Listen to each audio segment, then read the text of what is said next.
day four of the World Cup in the books. What an exciting day it was. Wow, great way to set up the first official Monday of the World Cup with four matches coming up. No better way to recap day number four, but also talk a little bit about the first 3 days as well to look ahead to the upcoming week. Then with you, my brother, welcome aboard. Thank you. Thank you for having me finally on uh, after the World Cup has been getting rolling. So just really excited to be on here and dive in and speak on various things that have been on my mind. And you will see me unleash a little bit later here. Oh man, can't wait for that, man. I already know it's gonna be the best one yet. But before we get there, we did mention obviously today's day four of the World Cup. But you mentioned this is the long anticipated first one since the tournament began.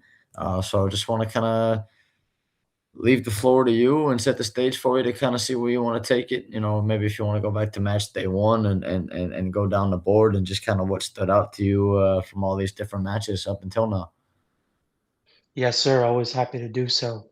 First, let's get rolling in Mexico City on Thursday, June 11th, opener, Mexico, South Korea. I think everybody knew that Mexico would win the opener. What stood out to me was it felt like, in my opinion, the referee was pretty trigger happy and handing out red cards. Three red cards in a game in an opener, two for South Africa, one for Mexico. Definitely the Mexico red card hurts a lot more. That's their starting center back.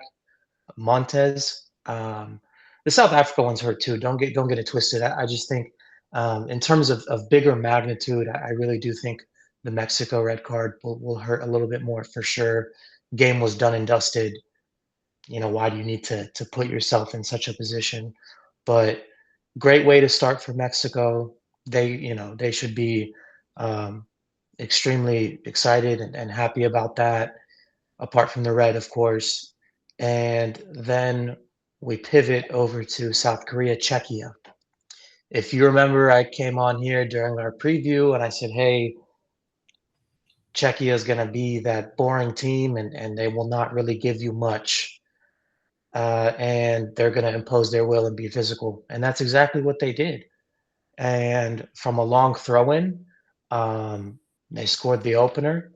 And you don't want to, be down against teams like Czechia who play in that way. But credit to South Korea, they came back, fought hard, scored two goals, and actually on that night, I was playing pickleball with some of the boys, and we caught the end there. And Czechia had a darn good chance to equalize it, and South Korea's keeper made a diving stop on his left. That was a great save, man. I mean, South Korea desperately needed those 3 points, which will set up a great match day two of Mexico, South Korea. Ultimately, if one of the team wins, that's a surefire top of the table scenario there. So, definitely happy to see that. Then we'll move on to Friday here. Canada, Bosnia. Canada didn't have Alfonso Davies out there. Draw 1-1. You're disappointed if you're Canada for sure, but also simultaneously, maybe not so much because Switzerland also tied against Qatar. So, that group right there is all they're all deadlocked at a point apiece. So definitely something that Canada should be happy about, and they can correct on their mistakes and get some good news that Alfonso Davies will be back out there. Substitute Kyle Laren scoring. He had a pretty strong message after the game and said that he deserves to start. Evidently, he scored. So, the ball is in your court, Jesse Marsh. And the other shock for me was definitely the U.S. Paraguay. Um, give credit to the U.S. They looked good. I think people don't really understand that Paraguay is no slouch. They had a great CONMEBOL qualifying campaign. They looked they looked bad, dude. I mean, and definitely, I think part of that was the own goal to start. I think that's a huge, huge confidence demoralizing moment. And after that, it was all US, man. The two of us, we talked about it pretty extensively that the US, if they want to win, they have to score two or three goals. Credit to them, they put four in, and the cherry on top was Gio Reyna. If you remember, I was pretty critical of Poach, including Gio in the lineup, and he bags a goal to end the game. So credit to him. That's huge for his confidence. That can be huge for the U.S. Maybe he can be that super sub that does come on and wreaks havoc. So good on them, and major shout out to uh, Flo Balogun, um, born in Brooklyn, had the opportunity to play for Nigeria, England, or the U.S. Chose the U.S. U.S. recruited him, and he signed on. And in his World Cup debut, he bags a brace, both really good goals. But then you have the scary part for the U.S., which is they conceded fairly easily, just off of one sequence to Paraguay. So we'll see how things shake out, but you're definitely happy about the result, and there's always just minor things to tweak. So give them credit, and Pulisic should be okay. That was a precautionary measure. Good on them for doing that. Smart move there for sure. Moving on to Saturday. The biggest shock for me was Australia Turkey. Turkey played really well. The issue is it doesn't matter how well you play if you don't have the final product in the final third. It doesn't really translate to anything. They had so many chances created, amazing ball movement, amazing runs, passes, you name it, but they just couldn't finish for the life of them. And Australia bagged two, and I'll tell you what, I don't think many people thought that the U.S. and Australia would be level on points after match day one. That's for sure. I think definitely Turkey will bounce back. It was a surprise for me that Kenan Yildiz didn't start for Turkey. He came on later as a substitute, but I don't know if that was either tactical or too many minutes, injury, who knows? But the one thing I want to say about Turkey is their captain, who plays at Inter Milan, Hakan Calhanoglu, came out the day before the game, and said that Turkey will dominate. He said that their class will show and all of that. And this is my opinion. You never want to give that type of bulletin board material. I'm sure uh, the Australian team heard that, and not like they need any more motivation, right? You're talking about World Cup here, representing your country. So I just thought that was terrible, and he even doubled down after the game, or the next time he spoke to the media about it. So uh, you don't want to put yourself in that position. I thought that was bad, and maybe that gave Australia some extra juice there. But credit to the Socceroos. That game against the U.S. will be huge. It will be very, very interesting to see how it plays out. And I touched on Qatar, Switzerland a little bit, but I'll provide a little bit more. Switzerland, same kind of deal. If it wasn't for a penalty that Briel and Bolo cashed in, they don't score either. And a brilliant cross, header in the goal, stoppage time goal. Qatar gets their first ever point in the World Cup. What a moment for the nation! What a moment for Luptagi. Um, so that's give them credit. But any other team that's clinical, who knows if they're in that position. But in that day they weren't. So, and then finally Scotland, Haiti. We talked about it extensively that if either team wants to have a chance to be one of those third place teams that move on, you need those 3 points. Scotland got it. John McGinn scores a goal early in the first half, and they held on kind of for dear life in some stretches. Haiti wasn't. They didn't give up or anything. They had some decent chances. It wasn't McTominay's day, and for Scotland to still get those 3 points is huge for them. And then let's talk a little bit more about Brazil Morocco here. Um, great game by both teams. Um, in the first 20 minutes, you definitely, if you're Morocco, and I'm sure their coach has already talked about that to them, when you're two heavyweights going at it, or even when you're just playing a game in general, when you have the momentum, meaning when you're on the other half, when you're on the other team's half of the field, you're causing turnovers, you're wreaking havoc, you're creating chances, you want to cash them in. They did cash in one, but against a Brazilian side, you need to score more than one goal because just like that snap of a finger, Vinny Jr.'s individual brilliance draws them level. And Brazil came out the better team in the second half. Carlo Ancelotti made a couple of adjustments. He saw that Casemiro was getting ran down to the ground by Ayub Buedi. He saw that their fullback, I'm blanking on his name, but those are the two subs that he made instantly at half.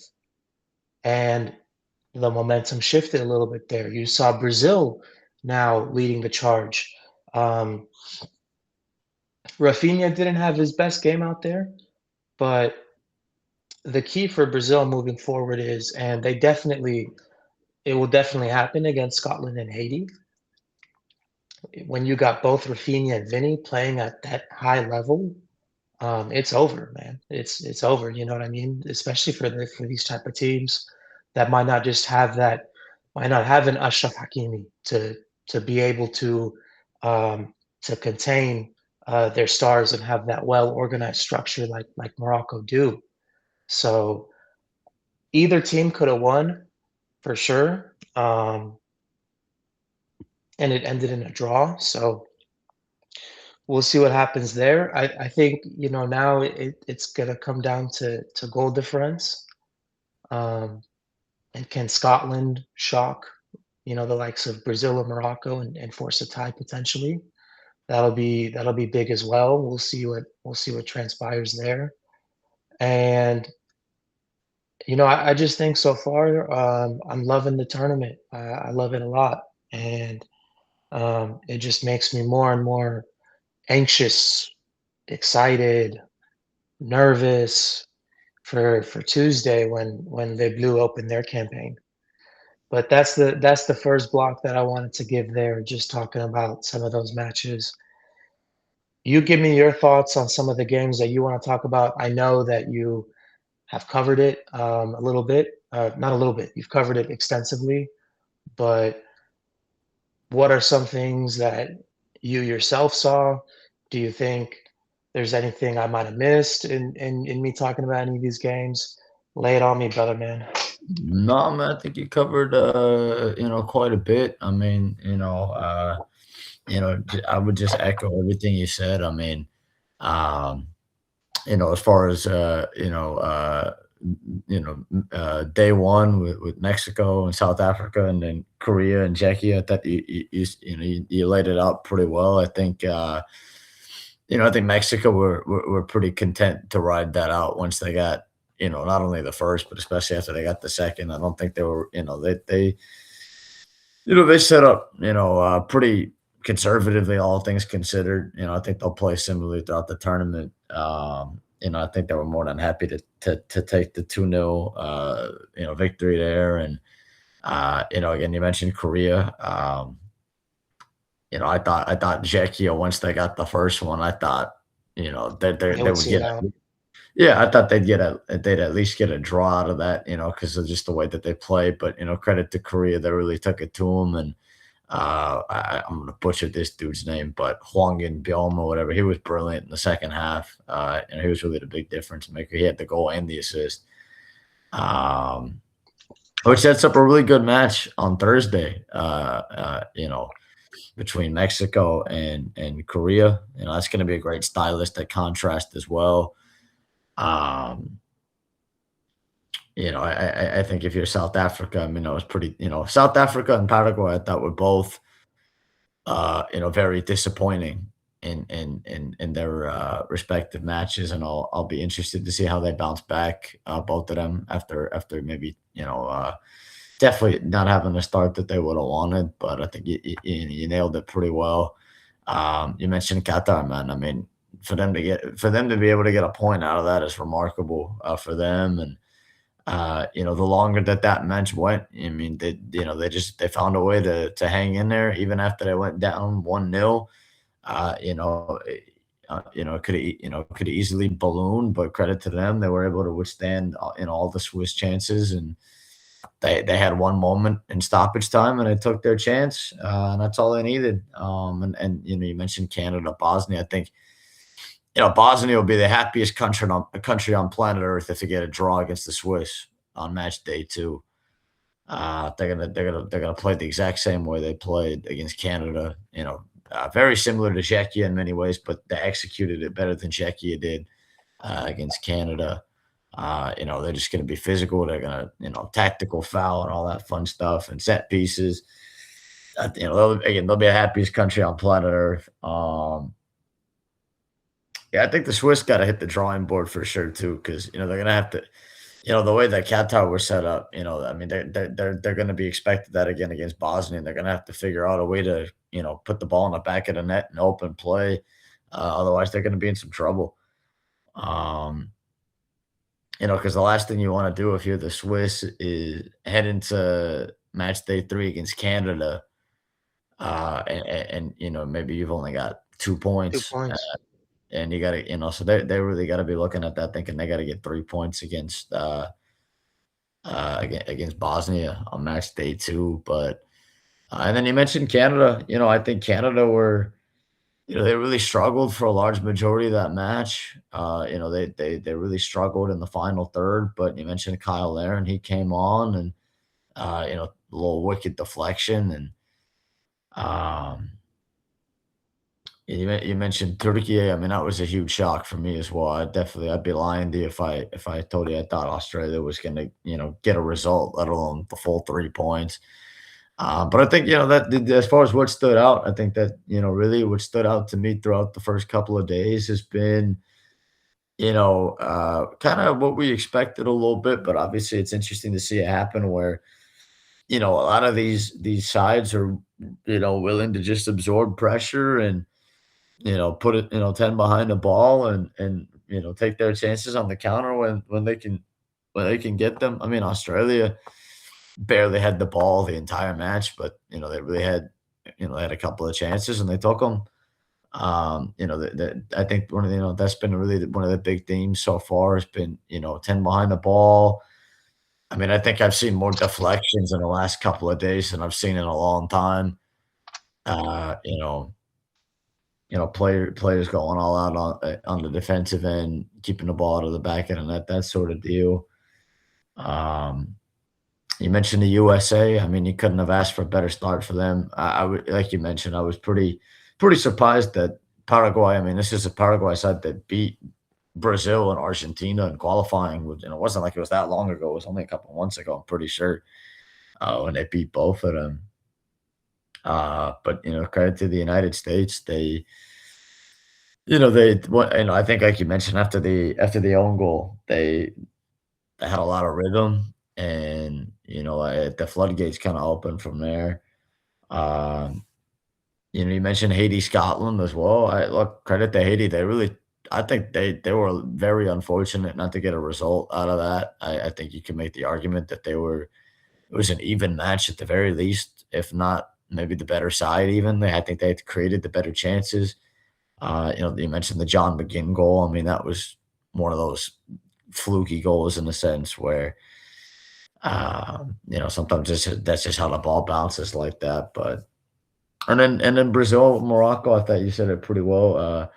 With Carlo, I think in the second half they made some adjustments. They were getting bossed in midfield in the first half, and I think both sides will be happy to take a point there and look to see who does better on goal differential to top the group.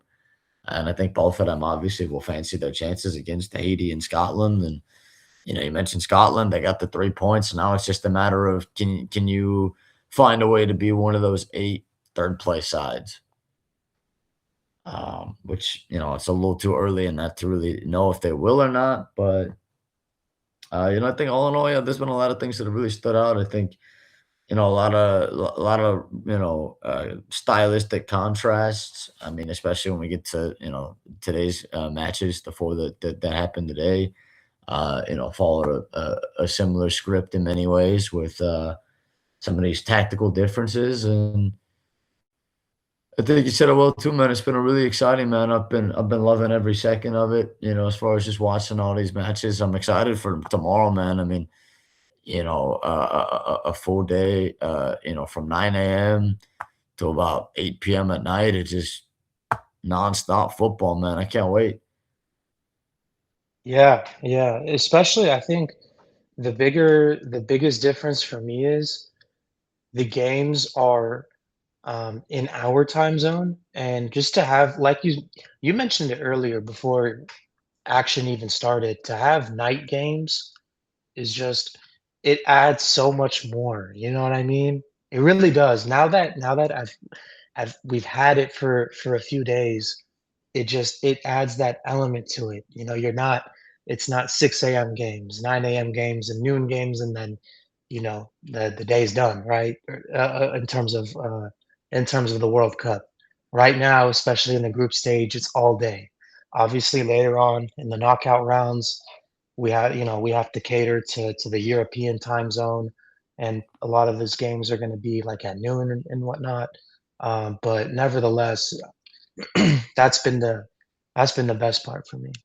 Oh yeah, I mean, dude, I completely agree. Just having, like you mentioned, where normally when especially when we talk about the club season, like you mentioned, with the Premier League or the Champions League. I mean, these are all earlier in the day because of time zones, and I think I'm really excited for the group stages, especially just because it's just going to be a full day.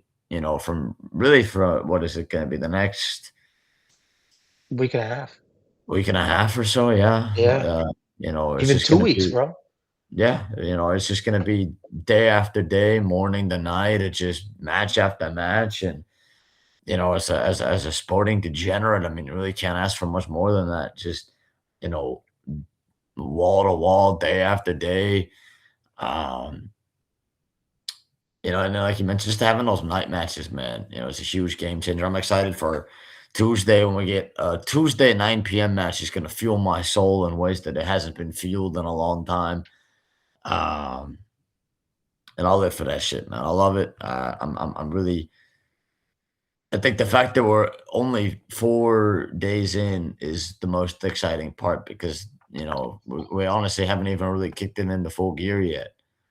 And then going back to Turkey too. You mentioned Keenan Yildiz real quick too. I think they brought him on. I want to say almost immediately in the second half, and I would imagine that he would be starting on match day two, especially knowing that they needed 3 points. I wanted to go back to that real quick.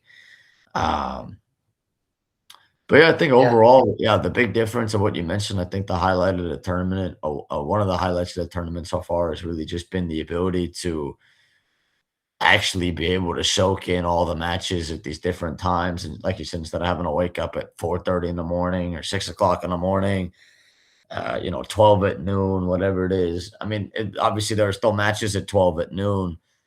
Spain's going to be playing tomorrow at 9 a.m. on a Monday, but yeah, you know what? Um, I'm okay with that in the sense that it's just a full day yeah. action. It gives you something to have on throughout the day, whether it's the weekday, the weekend. Um, and I mean, still so much to be written. I mean, we haven't even gone through the full match day one yet. We still got three more days of match day one before we get to Thursday, which is when we turn things back to match day Yeah. two. So, still so much to get into, and I think it really hasn't even really scratched the surface of what it's going to be yet. Yeah. Completely Um, agree. and then you mentioned the anticipation of your own team too. As it gets closer, you start to feel the all the different emotions. You're excited. Your brain's doing all the things at once. It's excited. It's anxious, like you mentioned. There's a little bit of nerves. There's all the confidence in the world. Like it's every Yeah. emotion you could possibly think of, Yeah. um, rolled up into one. So yeah, I think I think as far as on the pitch though, I think one of the big things that stood out to me has just been the stylistic contrast where, a lot of these matches you're getting, you know, uh, you're seeing some sides really just putting in a shift defensively, and some sides that are really just going to go out there and take their chances and go for it. And kind of who dictates the you know the style of play, especially, has been really fascinating to me. Who's been able to impose their will more throughout these different matches, and um, I mean, and most of these matches have been really competitive too. Outside of Yeah. we'll talk about today's matches. I mean, Yeah. the majority up until now have been competitive. There've been a couple of clankers, obviously, but more or less, it's been some good football so far, and there've been some players that have put in definitely put the world on notice a little bit. You mentioned this Ayub Buadi kid. I'm sure we'll get to him Mhm. later as well. Mhm. I mean, he really stood out for sure. I mean, he was one of the best Mhm. players on the pitch at 18 years old. Mhm. The match with all these, Hakimi and Vinny and all these different guys. You go down the list, and he was arguably one of the best players on the entire pitch. So much so, like you mentioned, that it forced Carlo to make an adjustment right out of halftime. Yeah. And even Um, then, it's not like Fabinho was a Oh, yeah, I was mean, a he was yeah. bossing Fabinho too. I mean, don't get it don't Like I said, man, that's what scares me about Brazil, man. The fullbacks and the midfield, and what does Carlo do in the second half? He makes a couple of subs right out of the gate. So Yeah, I think Carlo even admitted in his presser that, hey, the team had a little bit of nerves, and we had to kinda fine tweak some things at the half and kinda see who plays well with who, and, I think that's why they brought him on, obviously, Brazil was for him to uh-huh. be able to make those tactical adjustments and maybe be able Yeah. to overcome some of those deficiencies that they might have, in Right, those because areas. Tite doesn't do that. Yeah, Yeah. so I think that was already, as you mentioned, I think evident of why they brought him in, and I Right. think it'll be a theme throughout the tournament. We've yet to see. I mean, even I mean, you can't talk about the United States without talking about Pochettino as well, and you know, uh, no offense to Greg Berhalter, but they would have never played like that under Greg Berhalter. 100%. I mean, the proof is in the pudding, man. In the last World Cup, the US scored 3 total goals under him, and match day They already 1, surpassed. they yeah, Yeah. yeah, yeah, so And so I think that'll be a similar theme throughout the tournament. I mean, even, we'll get to it, I guess, right now with day four, Germany with Nagelsmann, and then, mhm, England with TT, mhm, I think that's going to be one of the big themes of the tournament is that you've got these accomplished, successful managers that have made their bucket of trade in the club game, and then they're yeah, giving it a crack at the international level. yeah, Um, I think that's also been one of the themes of the World Cup so far has been, you've had some, and then we'll get again with day four. I mean, we'll get to the Dutch later. And all these different sides. I mean, for every Pochettino and Carlo, you get your Ronald Koemans of the world, and um, so I think it's been really really exciting, man. There's so many different angles to kind of look at it, and um, I think it's just going to be one of the themes of the tournament. It's just the stylistic contrast between all these different sides, and some of these managers that would have never been at a World Cup tournament before, and now they all happen to be here at the same time. and what kind of impact that's able to make for sure. Yeah. But I do want to get your thoughts on day four here at the World Cup. We started off with Germany and Curacao. Shout out to Dick Advocate, man. Um, and Nagelsmann, as we mentioned. But I kind of want to get your thoughts on the four matches we had today. What stood out to you with those four matches? Maybe players that stood out, tactical things that stood out to you, that sort of deal, and just the results themselves, and what you think it means moving forward for the rest of the group stages for those teams that played today. Yeah. Going in chronological order here. Germany, Curacao. What a moment for Curacao to score a goal and be tied with Germany for a little bit there. But it's just an instance of the difference in player pool and selection, resources, whatnot. We knew this coming in. Who knows what Curaçao's goal difference will look like at the end of this tournament? That's what I feel bad for. It might be one of those scenarios where they have the worst goal difference of any side in any World Cup tournament. But as we said before, uh, action even started. It's a big accomplishment for Curaçao to be in this tournament, an island that has a population of, I believe, around 130,000 people. Yeah, Germany smallest wise, nation. Yeah. yeah, exactly. Germany wise, this is what was expected. I cannot put much weight into this game. You know, I think it was great for all the players' confidence for those who got on the score sheet. Nathaniel Brown, who's going to make his move to Munich, uh, Kai scoring 2 goals, Musiala getting in on the action, Undav. So it's good for their confidence, but um, we'll get to the other two teams later. That those will be much bigger tests, and from there we can properly assess Germany from there. Netherlands, Japan, great game. Virgil scoring a header, showing his worth. Of course, Virgil had a pretty difficult season at Liverpool, and he scores a goal, so good on him. What surprised me with Netherlands is Daniel Malen starting, along with Mickey van de Ven at left back. And what what surprised me there is Mickey van de Ven does have the pace 1000%, but can he be that fullback who can have that quality in the final third of whipping balls in, being dangerous, linking up play, stuff of that nature? He's more of somebody who is a disruptor. And of course, when you're deploying a high line with his speed, can catch up and make those good clearances that he has done for Tottenham. So I thought that was a surprise by Ronald, but simultaneously, of course, he fancies Van Heck, the Brighton center back, who I think is going to make a move to a bigger club uh, eventually. So I thought that was an interesting decision, no doubt. Japan just fighting and clawing back, man. Japan doing what Japan does. They don't quit. They don't give up. They play fast. They play hard. They play. All countries play with pride. No doubt about it.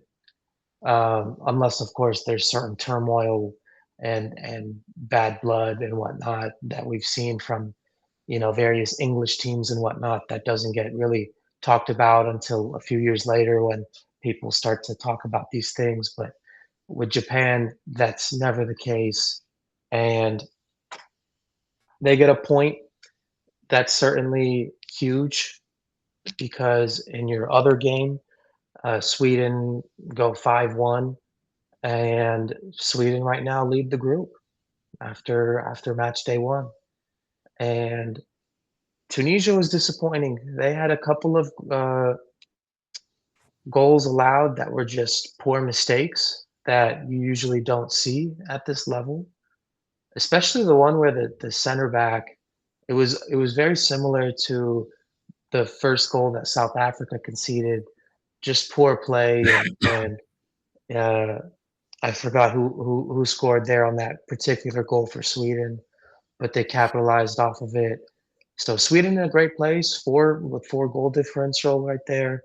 Um, and it goes without saying the decider here will be who gets the 3 points against Sweden.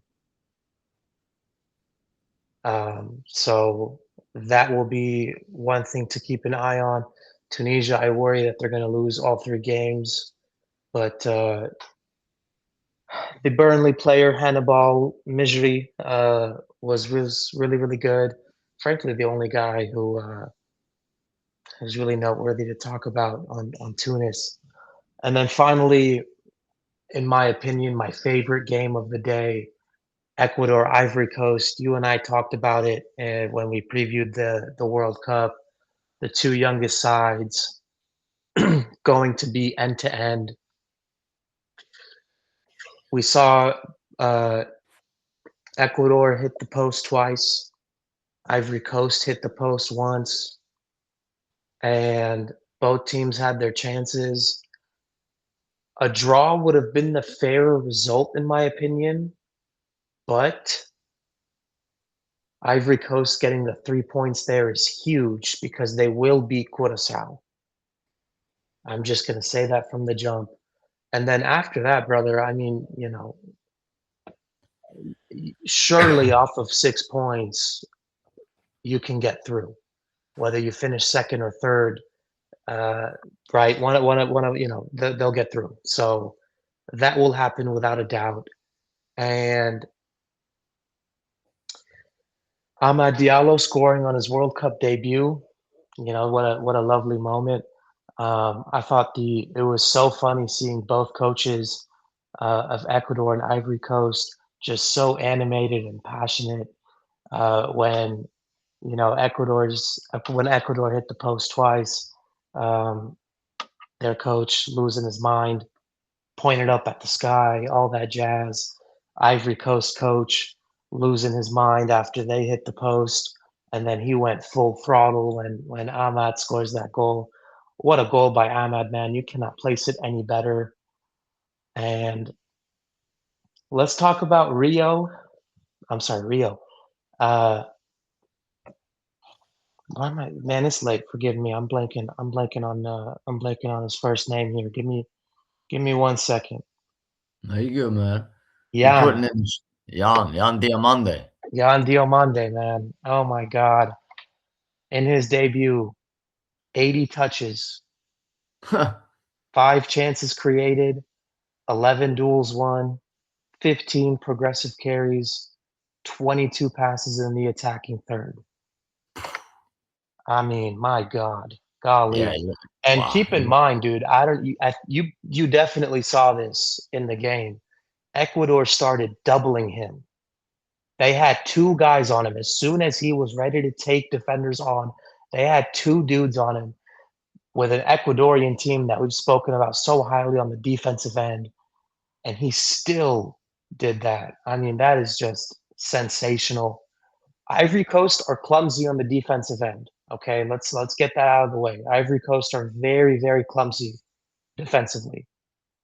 So for them to win off of a 1-0 match is huge for them because they're not going to go throughout this tournament not conceding a goal. They're very very clumsy.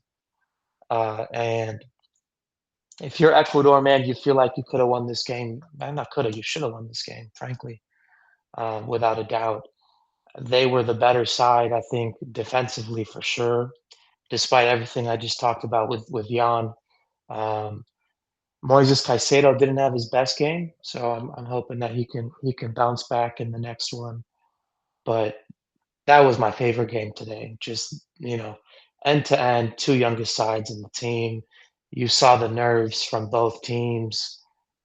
Saw the passion, the fire. You know, a lot of guys talking trash to one another. I just thought that was a magnificent game. Yeah, I mean, we kind of talked about it before the tournament. I mean, I think that was, out of all the matches in the group stages, I think that was really the one that I was almost most excited for. You mentioned the two youngest sides, and then just the stylistic contrast. With Ivory Coast, all these. I mean, they've got so much attacking talent. It's really incredible. You mentioned Yan Diamande, man. I mean, what a player. I mean, we were talking earlier tonight. Just a couple minutes ago about players that are breaking out on the world stage and making a name for themselves and positioning themselves up for a big club move. I mean, you couldn't have asked for a better performance from Yan Diamande. I mean, honestly, you can make the argument that, I mean, he might have had the most impressive match out of anybody in the tournament so far. Honestly, I think you can make that argument. He was incredible. Um, I mean, I mean, he was doing some things, man. You just it was breathtaking to watch, and I think you mentioned Ecuador. It was disappointing for them not to get a result out of that for sure. I think Ivory Coast will feel really, really good to get the 3 points, and Ecuador would definitely feel a bit unjust and a little bit undone that they didn't get at least a draw out of it.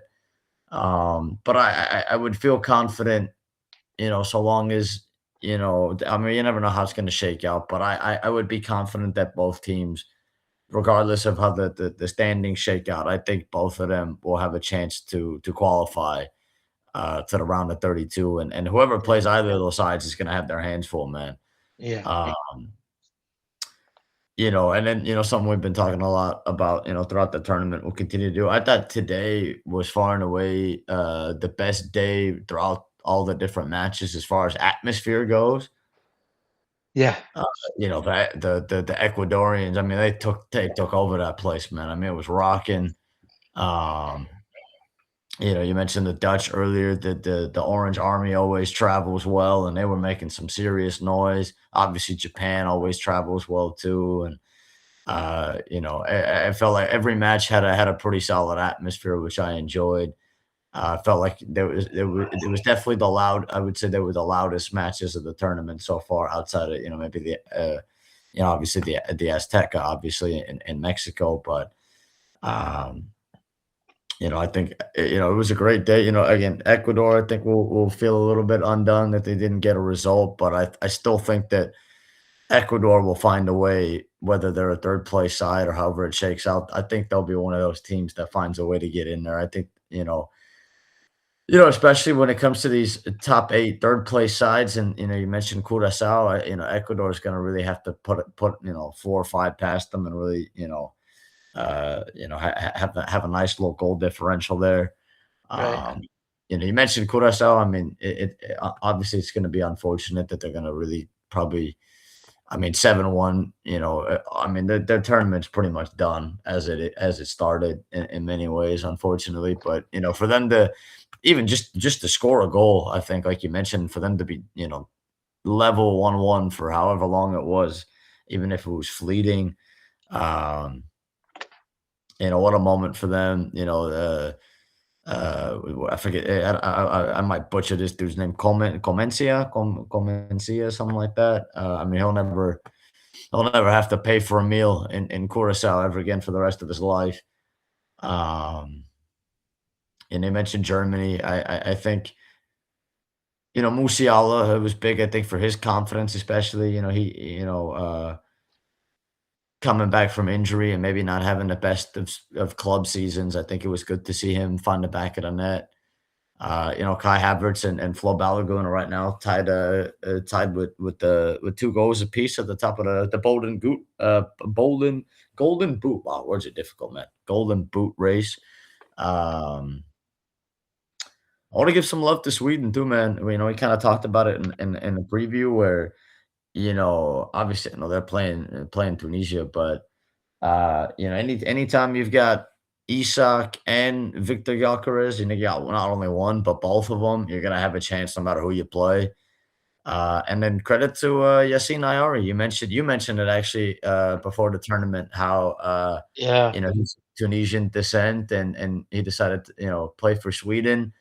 And for him, actually, I forgot to mention he's actually tied at the top of the table in the Golden Boot race as well because he scored twice himself.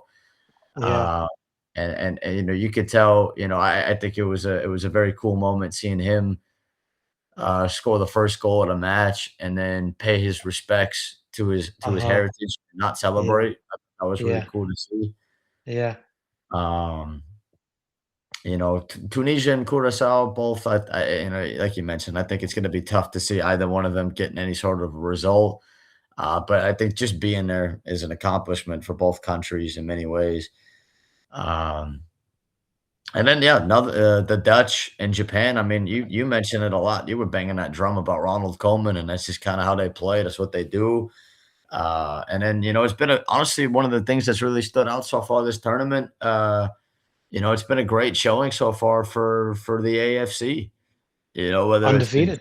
Japan, Australia, Qatar, yeah, Unbeaten, actually, I should say the word. yeah, Yeah, yeah, yeah, unbeaten. Yeah. unbeaten so far. Um, you know, and then I think that's really great for the feder you know, for Yeah, the for the AFC there. conference. Mhm.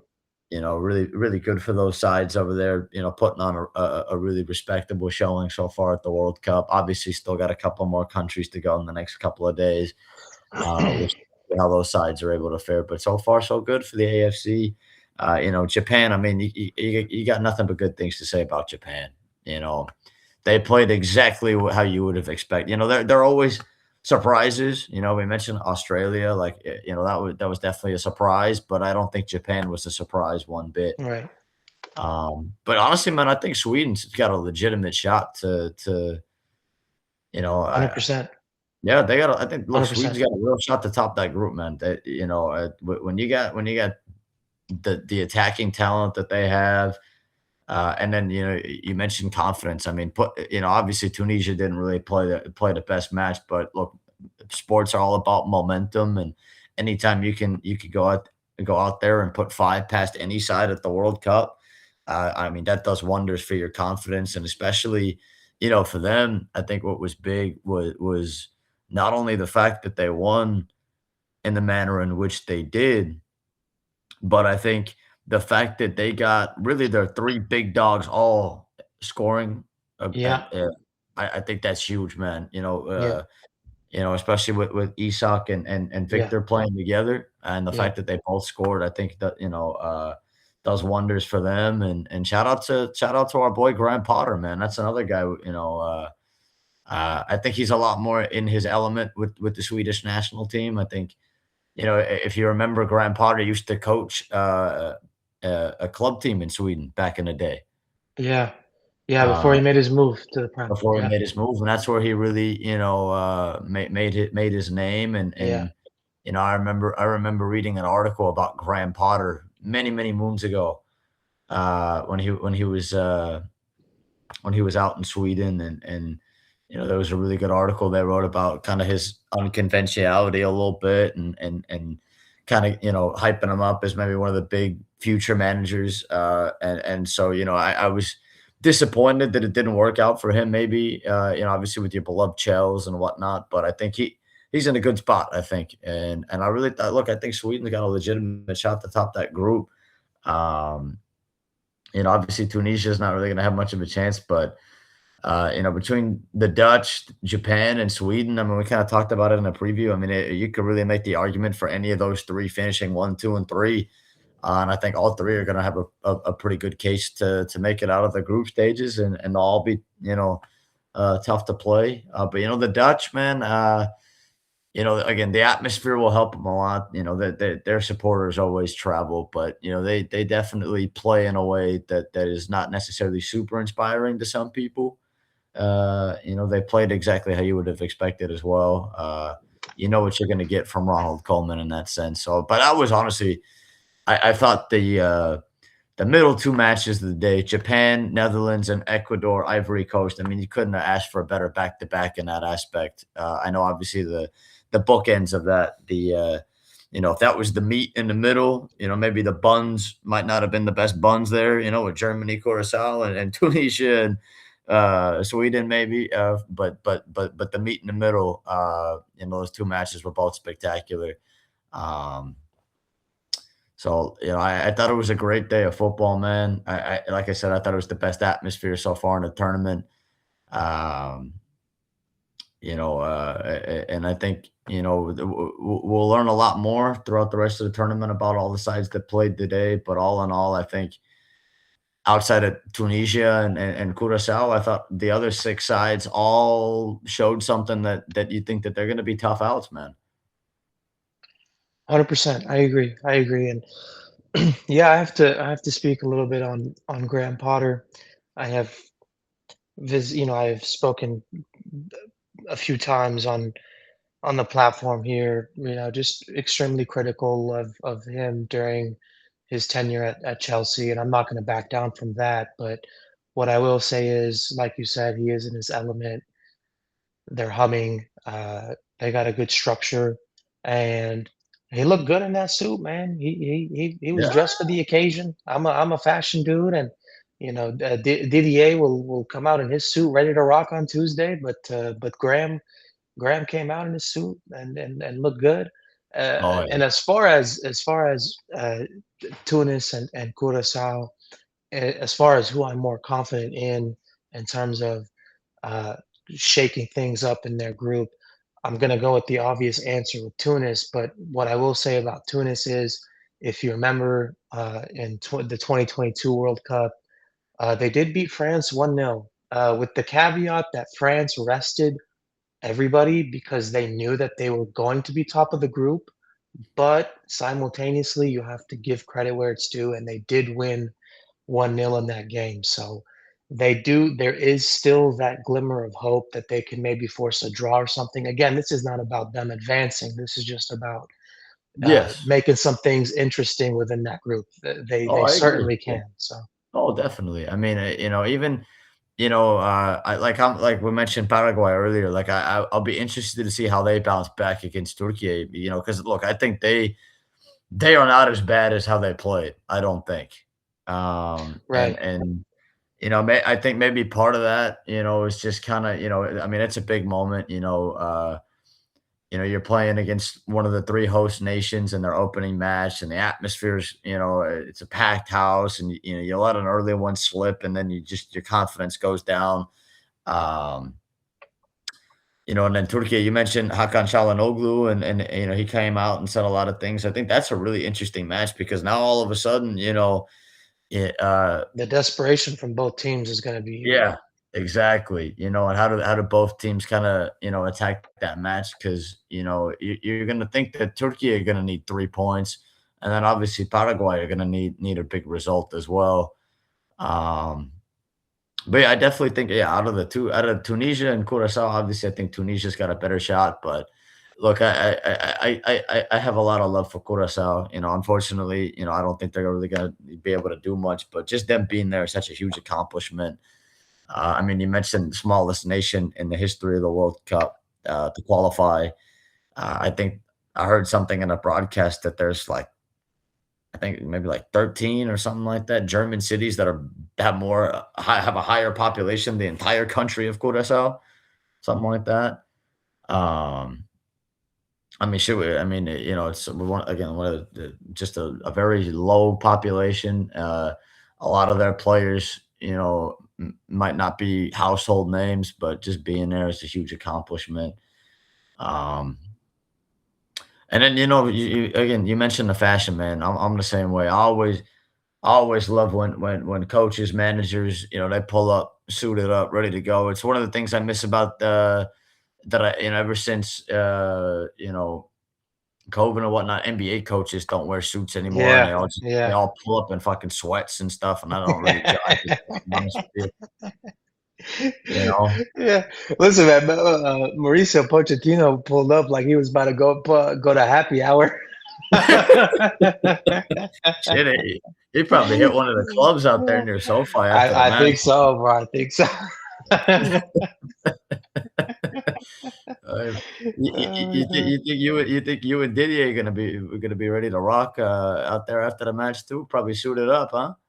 Oh, come on, baby. Come Come on, on. baby. Come on, baby. You pulling up suited or you going in a jersey? No, man, I gotta wear the new kit. the Oh, you new got the kit, the new away kit, and that that matches the color of the Statue of Liberty. And I'll be ready to rock.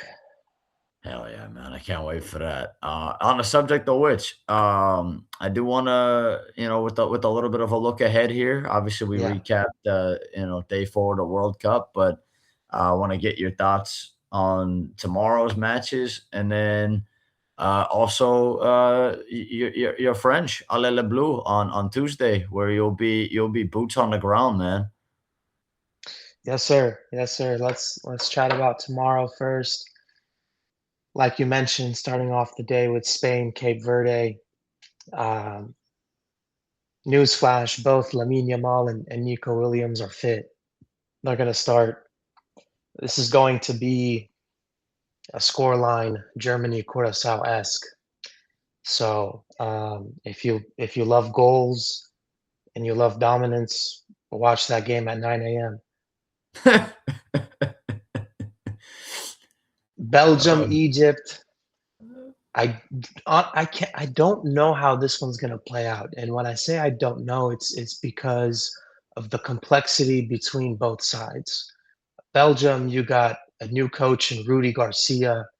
He's not proven on the international level. How is he going to prepare his side? And then what is his strategy against Egypt? Egypt, I don't know what I'm going to get with Egypt, and I say that because it's been underwhelming from them as a team uh, since they qualified in 2018. Um, I definitely think Mo is going to go all out here, and he will. I I think he'll do well.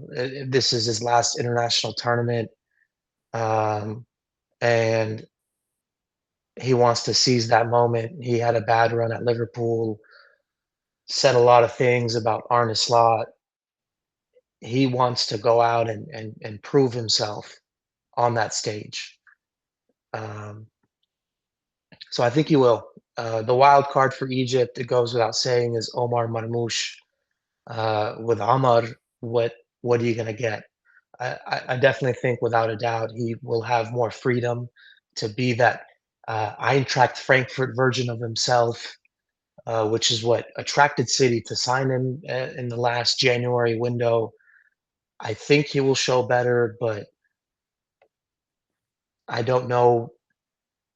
I worry that other teams are going to just really focus on him and say, "Hey, Egypt, if you want to beat us or get a result against us, it can't be Ahmad Marmoush." So I want to see how that shakes out. Saudi Arabia, Uruguay. Um, we talked about it last time. Saudi had a shock result, beating Argentina. I don't know with Uruguay, man. Uruguay is a very inconsistent side. I don't know what version I'm going to get with them. I haven't seen Darwin Nunez play in a while. However, I think it kind of says a lot about the fact that El Hilal went out and brought in Karim Benzema, right? I don't know if he starts at El Hilal as a result of that. Maybe it's a two-striker formation, but we know the deal with Darwin Nunez in his Liverpool days. Is he going to finish his chances? He had a pretty brutal Copa America as well. Uruguay crashed out against Colombia. Curious there. I do think, though, that the high press and intensity that Uruguay will have against Saudi uh, will will have Uruguay win, but I don't think it's going to be a blowout that others might think it will be. And then finally, Iran, New Zealand, 6 p.m. the nightcap of the evening at SoFi. If you're Iran, you have to get the 3 points here. You do. This is the weakest team you'll play in your group, and New Zealand. I mean, really, it's just Chris Wood, and to be completely honest, both teams will set up very similar, where it's going to be the 10 behind the ball that you were speaking of, and who can counter better and create those chances. off of certain counterattacks, who can be the better set piece team, stuff of that nature. I think that game, uh, it might be 0-0, it might be 1-0 to either team. You're not gonna see a whole lot there, I think, in my opinion, for sure, without a doubt. If you want me to predict who's gonna win, give me an Iran win. Okay. I love to hear it, man. So now I want to, you previewed tomorrow's matches on your end. I want to see how you're feeling, on the almost the eve of Alila Blue. I know you've also got some, you mentioned at the beginning as well, you kind of got some things you want to unleash about as well. So I kind of want to just, let just give you that opportunity, man, to kind of just set the stage for everybody out there and get after it. Appreciate that as always. Let's start by talking business and talking shop. We'll see what lineup Didier rolls with. Is he gonna start Ryan Cherki at center attacking mid, or is he gonna roll with Ousmane Dembele? 'Cause I think automatically you will have, Olise on the right, you'll have Kylian up top, and the other thing is he gonna roll with, Desiré Doué on the left or Bradley Barcola? And I really think it just depends on how he's viewing this matchup against Senegal because, dude, the Didier has the ability to genuinely roll out different lineups or just one, swap one guy starting for the other, and it will still be just that damn good, And so I'm curious as to how he wants to. Does he want to have the pace? Does he want to have the creativity? Um, I, personally, I do feel for Ousmane Dembele because at Cam, it's not his natural position, right? And I think in that friendly against Northern Ireland, you saw him be a little uncomfortable and didn't have the opportunity to fully showcase what he can. So I'm curious as to what Didier wants to roll with. I really, really am curious. Because in terms of your back four and your two holding midfielders, if he's going to roll with that 4-2-3-1, because at times he's tried a 4-3-3.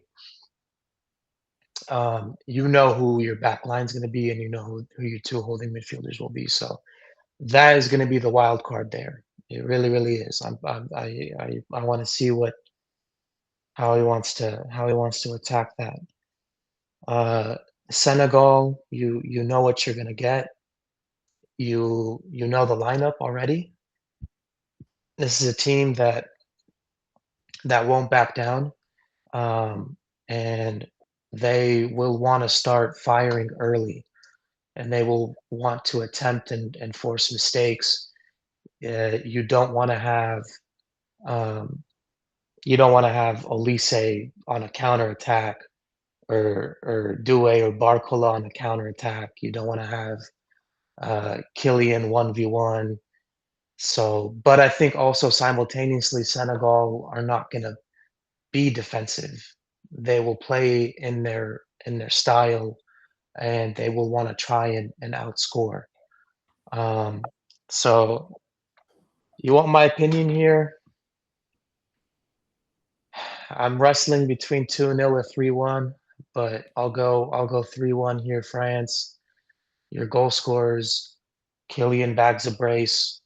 Olise also gets one as well.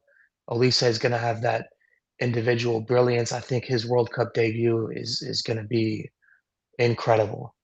You know, you want to talk about Yan Diomande's World Cup debut. Um, it just made me all that more excited for Michael Olise's World Cup debut. I really, really, even just talking about it now, it just makes me like I'm smiling and I'm happy just thinking about Yeah. Olise's World Cup debut. There is a clip I saw on IG, Rebecca Lowe asking uh, Zlatan and Thierry, what player to watch for in this World Cup.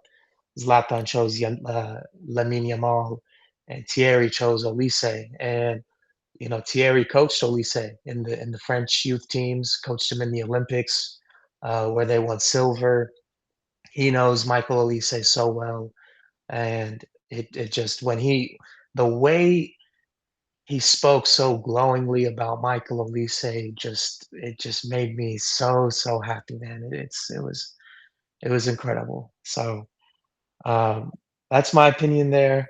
Um, and allez les bleus, baby. Arela Blue, man. Yeah, I got nothing but good things to say about Michael Olise, man. It really, I feel like it's going to be the summer of Michael Olise. I know, and it seems to be a popular opinion out there, and for good reason. I mean, that dude's fucking incredible. I mean, I think you said it perfectly. Like, Jan Diamande and watching what he was able to do today gets you thinking about what Michael Olise is going to be able to do on Tuesday. I do agree in the sense. Look, Senegal's going to go for it, man. And I can, we've talked a lot about 10 behind the ball and all that. That's not how Senegal is going to go. They're going to take their chances. They're going to go for it. They're not just going to put 10 behind the ball and pray.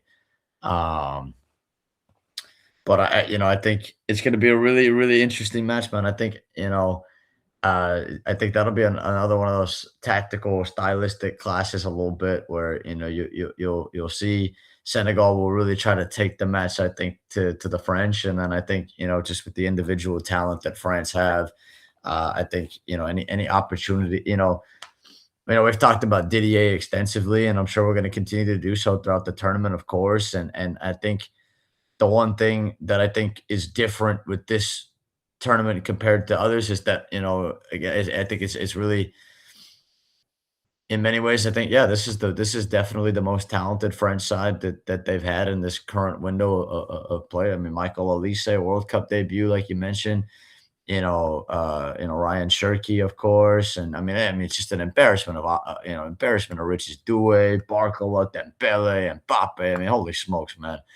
Um, so, I think Didier, I think they'll set up the way they typically have in past tournaments, but I think the one difference in this tournament that I'm anticipating, but we'll see how it plays out, is that I think, they'll still play the same way that they have in the past that might frustrate people, but the difference is they've got so much individual talent with individual brilliance that it really might not take a whole lot for them to really put one in the back of the net anyways. You know what I mean?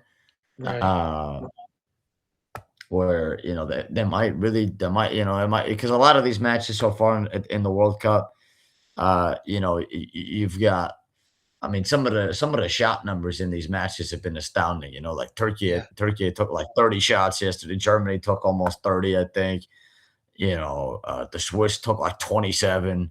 Right. Um, so I'm going to be interested to see. The French typically don't play that way, but I mean, if there was ever a tournament where they'll play the way that they have, but maybe they still end up with all those, it would be this tournament. I mean, I think just with the talent that they have, I'll be excited to see that, and I'm excited to see what happens with the other match in that group too, with Norway and Iraq. Yeah. So remind me. So match day two was which one? France, Iraq, Against Iraq. Okay, and where is that match again? Philly. Really? Okay. And you're gonna be at the Iraq match as well, correct? That's right. Yeah. Oh yeah. Okay. Well, we got boots on the ground for both of those. I'm excited for that, man. Um, so lastly, before we put a bow on this, you Yeah. mentioned at the beginning, it connects, I think, but of course, I don't really know exactly where you're gonna go with this, which is what I'm excited for. I want to see it unleash a little bit real quick. Less than 48 hours away from you being boots on the ground. Yeah. Yeah. Yeah.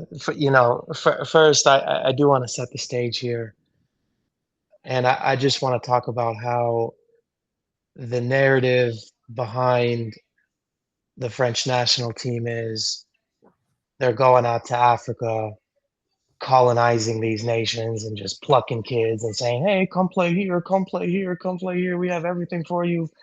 All this, all that, and maybe people forget that other nations do it too. Word for word. Other nations do it too, and the term is talent diaspora.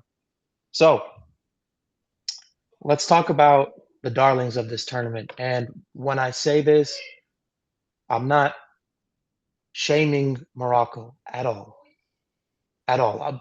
But this is something that people don't want to hear, but need to hear. The Moroccan team that played against Brazil were all born abroad.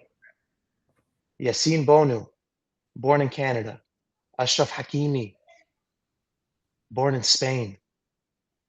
Aissa Diop, born in France. Shadi Riyad, born in Spain. Nusser Mazraoui, born in Netherlands. Neil El Ainawi, born in France. Ayoub Bouadi, born in France. Samir, born in France. Shamsdeen Talbi, born in Belgium. Bilal El Khanous, born in Belgium.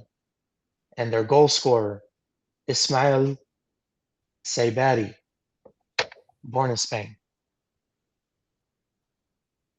But no one talks about that. No one talks about that.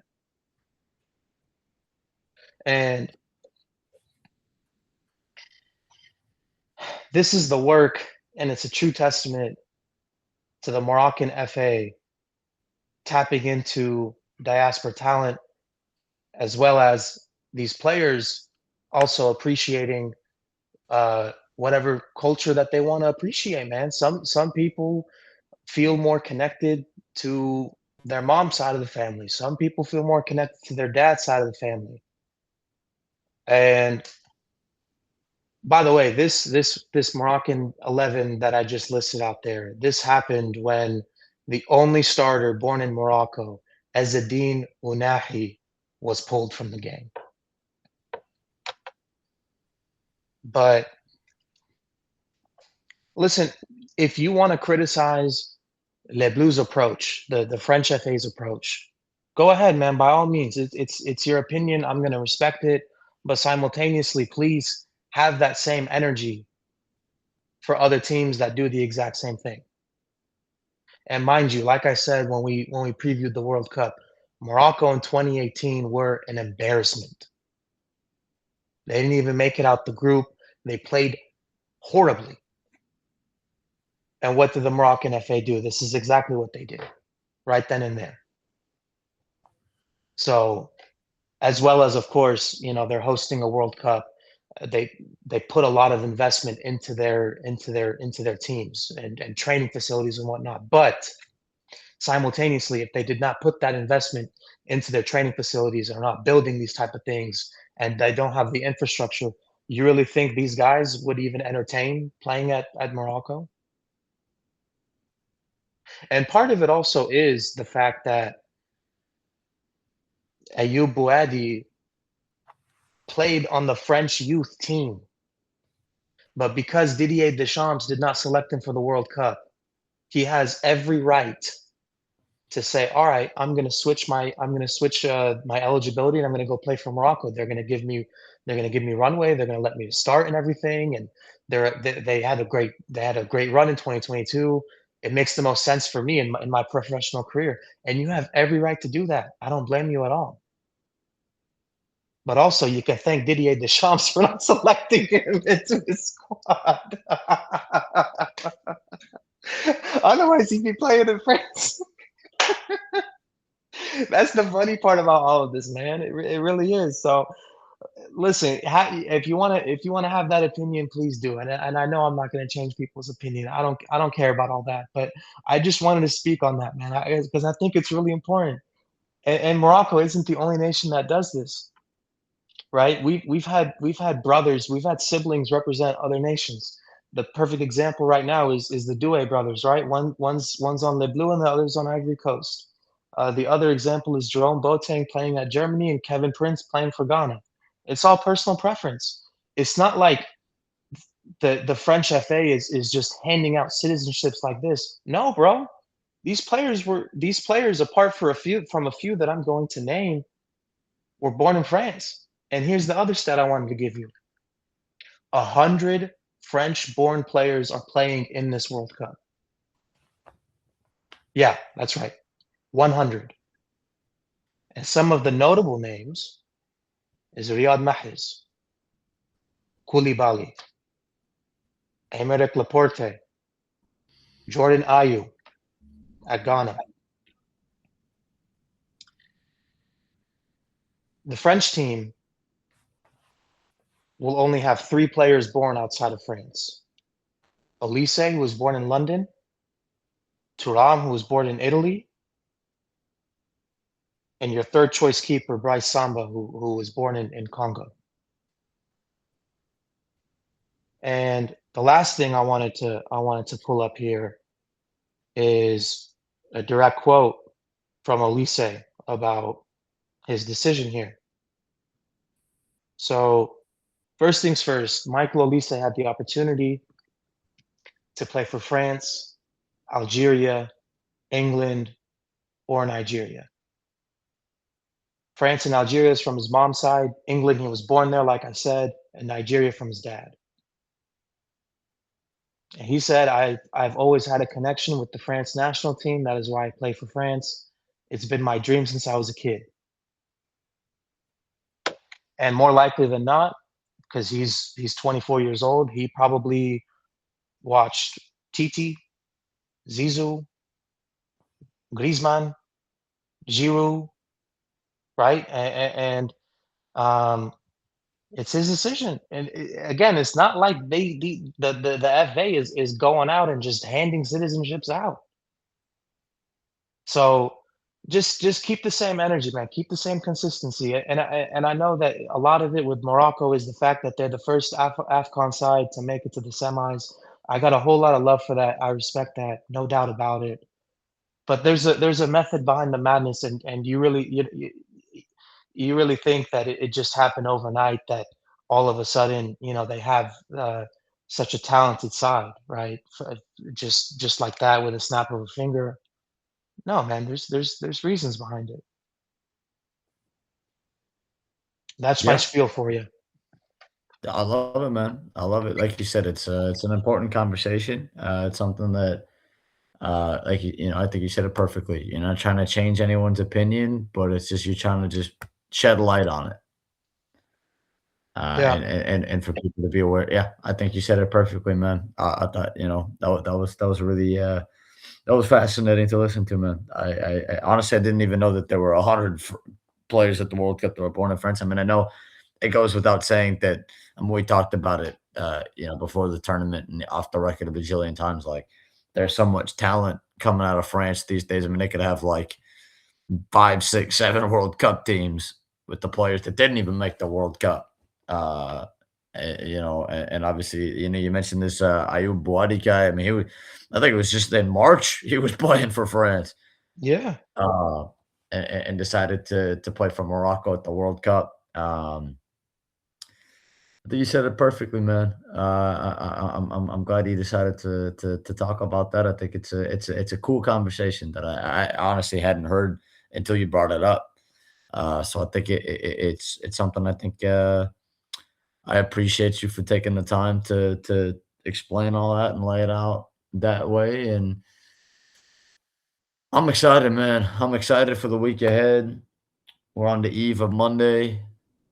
It's going to be a beautiful day 5 of the World Cup. First full week of the World Cup. It's here, baby. yes, sir, yes, sir. Always appreciate you. Um, this was a great one. This is a blast, man. Have a safe travels, by the way, my brother. Enjoy your trip. Be safe out there, and can't wait to hear all about it and be a part of it, and for you to continue to come on here throughout the tournament and talk to the people, man. Yes, sir, yes, sir. Always appreciate it. Until Appreciate next you, bro. time, Love you, brother. man. I love you, man. We'll talk soon on here for sure. Off the record, undoubtedly. But I look forward to it all, man. Cheers to a great tournament, continuing to do so, and good luck to your Les Bleus side on Tuesday, man. Allez, les bleus, monsieur. Have a good night, everybody.